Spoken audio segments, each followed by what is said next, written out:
দ্রুত কবুল করেন। সন্তানের জন্য যদি মা বাবা দোয়া করেন তাহলে সন্তান সফলকামী হবে, আর যদি বদদোয়া করেন তাহলে সন্তান ধ্বংস হয়ে যাবে। আল্লাহ রাসূল সাল্লাল্লাহু আলাইহি ওয়াসাল্লাম বলেন, সালাসু দাওয়াতিন মুস্তাজাবাতুল লা শাক্কা ফীহিন্না দাওয়াতুল মাজলুম ওয়া দাওয়াতুল মুসাফির ওয়া দাওয়াতুল ওয়ালিদি আলা ওয়ালিদিহি রাওয়াহু তিরমিজি। হাদিসটি তিরমিজিতে আসছে। রাসূল সাল্লাল্লাহু আলাইহি ওয়াসাল্লাম বলেন, তিন ব্যক্তির দোয়া আল্লাহ তাআলা দ্রুত কবুল করেন। সালাসু দাওয়াতিন মুস্তাজাবাতুল লা শাক্কা ফীহিন্না, তিন ব্যক্তির দোয়া আল্লাহ তাআলা দ্রুত কবুল করেন। এই তিন ব্যক্তির এক ব্যক্তি যখন কোনো ব্যক্তির জন্য দোয়া করেন, আল্লাহ তাআলা ওই দোয়া অতি দ্রুত কবুল করেন। দোয়াকে ফেরত দেওয়া হয় না, দোয়া গ্রহণ করা হয়। সেটা হচ্ছে মুস্তাজাবাতুল লা শাক্কা ফীহিন্না দাওয়াতুল মাজলুম, মাজলুম ব্যক্তির দোয়া আল্লাহ তাআলা গ্রহণ করেন। অত্যাচারিত ব্যক্তির দোয়া আল্লাহ তাআলা দ্রুত গ্রহণ করেন। ওয়া দাওয়াতুল মুসাফির, যিনি মুসাফিরের দোয়া আল্লাহ তাআলা অতি দ্রুত কবুল করেন। ওয়া দাওয়াতুল ওয়ালিদি আলা ওয়ালিদিহি, আর বাবা মায়ের দোয়া সন্তানের জন্য আল্লাহ তাআলা কবুল করেন। সুবহানাল্লাহ বলি। কার দোয়া? বাবা মায়ের দোয়া সন্তানের জন্য আল্লাহ তাআলা কবুল করেন। বাবা যদি আপনাকে শব্দটা বলছে, শব্দটা যদি বলছে তাহলে আপনাকে বরদোয়া দিয়ে দিয়েছে। বাবা যদি আপনার সাথে হাসি দিয়ে কথা বলছে, বুঝতে হবে বাবা আপনার উপর খুশি। বাবা যদি আপনাকে সোনা, জাদুমানা, খোকন, সুন্দর ভাষা যদি ডাকে তাহলে বুঝবেন বাবা আপনার প্রতি খুশি আছে। আর বাবা যদি আপনার কাজে যদি অসন্তুষ্ট হয়, আপনাকে খোকন বলে ডাকবে না, জাদুমানা, সোনামানা বলে ডাকবে না, বাবা বলে ডাকবে না, বাজান বলে ডাকবে না। সন্তানকে বাবা কখন বাবা বলে? যখন সন্তানের উপর বাবা খুশি থাকে। বাবা সন্তানকে কখন বাবা বলে? যখন সন্তানের উপর বাবা খুশি থাকে। মা সন্তানকে কখন সোনামণি, জাদুমণি বলে ডাকে? যখন ওই সন্তানের উপর বাবা মা খুশি থাকে তখনই ডাকে। আর যখন নারাজ হয়ে যায় তখন আর সোনামণি বলে না, খোকন বলে না, বাবা বলে না।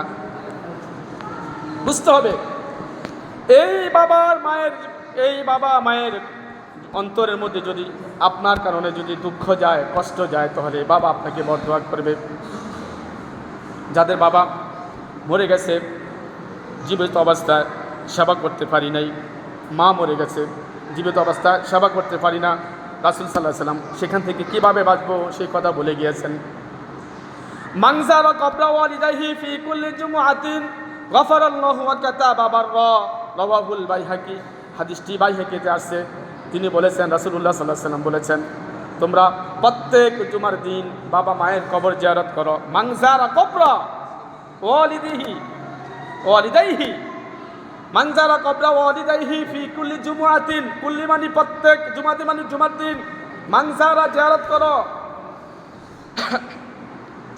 কবরের জিয়ারত করো। মান যারা কবরা ওয়ালিদাইহি, পিতা মাতার কবর জিয়ারত করো। ফি কুল্লি জুমআতিন, প্রত্যেকটা শুক্রবারই করো।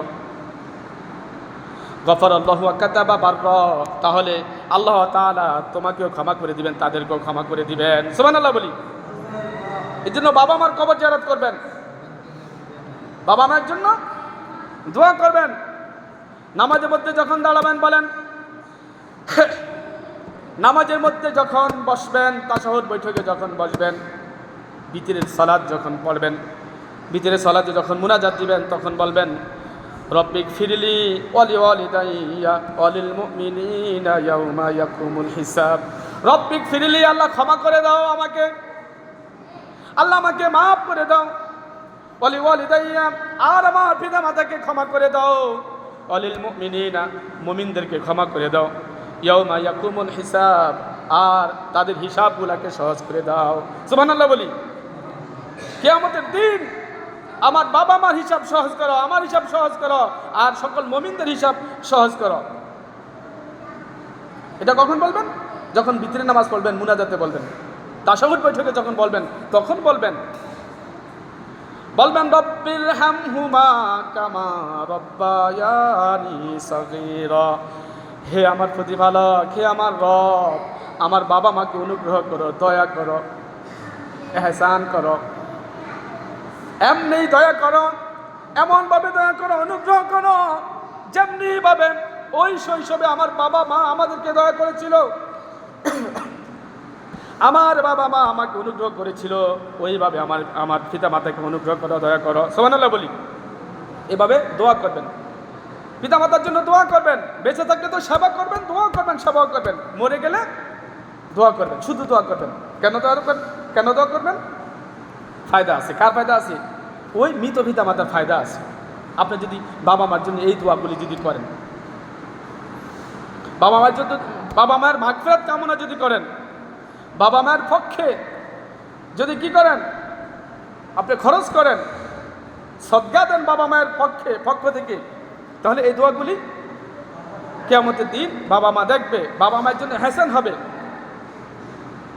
আন আবি হুরায়রা রাদিয়াল্লাহু তাআলা আনহু قال ترفع للميت بعد موته درجته فيقول أي ربي أي شيء هذه فيقال ولدك استغفر لك। আবু হুরায়রা রাদিয়াল্লাহু তাআলা আনহু বলেন, কোন ব্যক্তি যখন মৃত্যুবরণ করার পর তার মর্যাদা যখন বৃদ্ধি করা হবে, শুনুন, এরা কথা বলে কেন, এদেরকে করেন, থামান। কোন ব্যক্তি যখন মৃত্যুর পর কোন ব্যক্তির যখন মর্যাদা বৃদ্ধি করা হবে, বৃদ্ধি করবেন, তখন ওই ব্যক্তি আল্লাহ তাআলাকে বলবে, ক্বালা রব্বি আইয়ি শাইইন হাদিহি, হে আল্লাহ, এই যে আমার মর্যাদা বৃদ্ধি হলো কিভাবে?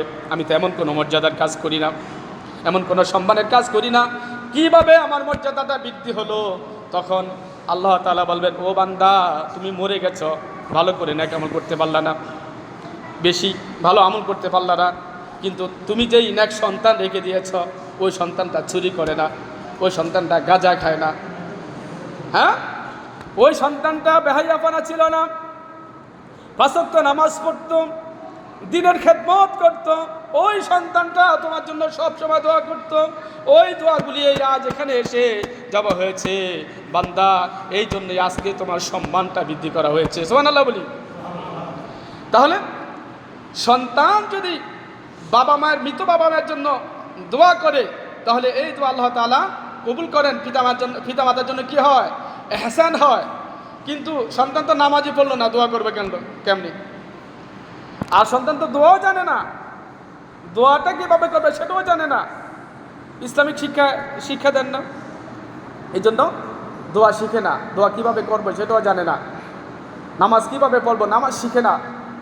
এই জন্য ওই বাবা মা যখন পাপ করে চলে গেছে, জাহান্নামী হয়ে গেছে, এদের পক্ষ থেকে তার জন্য ক্ষমা প্রার্থনা করার জন্য একটা সন্তান থাকলো না, তখন তার হবে পড়া কপাল। আর যদি সে একটা ভালো সন্তান, নেক্সট সন্তান জন্ম দিয়ে যেতে পারে, একটা হাদিস বলবো তারপরে শেষ করে দিব, জন্ম দিয়ে যেতে পারে, তাহলে তার কপাল হবে ভালো। রাসূলুল্লাহ সাল্লাল্লাহু আলাইহি ওয়াসাল্লাম বলেন, কুনতু নাহাইতুকুম আন জিয়ারাতিল কুবুরি ফাকাদ উযিনা লি মুহাম্মাদিন ফি জিয়ারাতি কবরি উম্মিহি ফাজুরহা ফাইন্নাহা তুযাক্কিরুল আখিরা। যে প্রথমে জিয়ারত করাটা আল্লাহ আমাকে নিষেধ করেছিলেন, তারপরে আমার মায়ের কবর জিয়ারত তাদের জন্য বলেছেন। কার কবর? আমার মায়ের কবর জিয়ারতের জন্য বলেছেন। এই জন্য আমি মায়ের কবর জিয়ারত করেছি, তোমরা তোমাদের মায়ের কবর জিয়ারত করো। তোমরা যখন তোমাদের মায়ের কবর জিয়ারত করবা, বাবার কবর জিয়ারত করবা, তাদের তো লাভ হবেই, তোমারও লাভ হবে। সেটা কি হবে? তুমি পরকালকে স্মরণ করতে পারবা। আপনি যখন এই কবরের পাশে দাঁড়াবেন, তখন দেখবেন এখানে এসে আপনার চিন্তাটা পরিবর্তন হয়ে গেছে। কি চিন্তা করেছিলেন? কবরের দিকে তাকিয়ে থাকেন, দেখবেন আপনি বলবেন, হায় রে, আমার থেকে অত শক্তিশালী মানুষটা এখানে শুয়ে আছে, হায় রে, আমার থেকে অত অর্থশালী মানুষটা এখানে শুয়ে আছে, আমাকে তো এখানেই চলে আসতে হবে।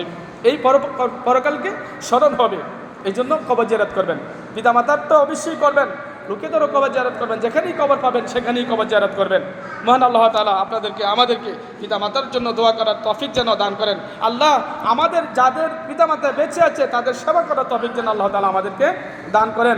পিতামাতার হুকুম মেনে চলার জন্য তৌফিক আল্লাহ তাআলা আমাদেরকে দান করেন। আর আমাদের যাদের পিতামাতা নেই, আমার মা নেই, আমার বাবা নেই, যাদের পিতামাতা নেই, মা বাবা নেই, কবরবাসী হয়ে গেছে, আল্লাহ তাদেরকে ক্ষমা করে দেন, আমাদের পিতামাতাকে ক্ষমা করে দেন। বলেন রব্বিগ ফিরিলি ওয়ালি ওয়ালিদাইয়া ওয়ালিল মুমিনিনা ইয়াউমা ইয়াকুমুল হিসাব রব্বির হামহুমা কামা রাব্বায়ানি সগীরা। আল্লাহ আমাকে ক্ষমা করো, আমার পিতামাতাকে মাফ করো, পৃথিবীর সকল মুমিনদেরকে মাফ করো, তাদের হিসাব সহজ করে দাও। আর আল্লাহ আমাদের পিতামাতাকে দয়া করো, অনুগ্রহ করো, যেমনিভাবে আমাদেরকে শৈশবে দয়া করেছিল। সুবহানাকাল্লাহুম্মা ওয়া বিহামদিকা আশহাদু আল্লা ইলাহা ইল্লা আনতা আস্তাগফিরুকা ওয়া আতুবু ইলাইক। যারা সুন্নাত পড়েন না পড়েন।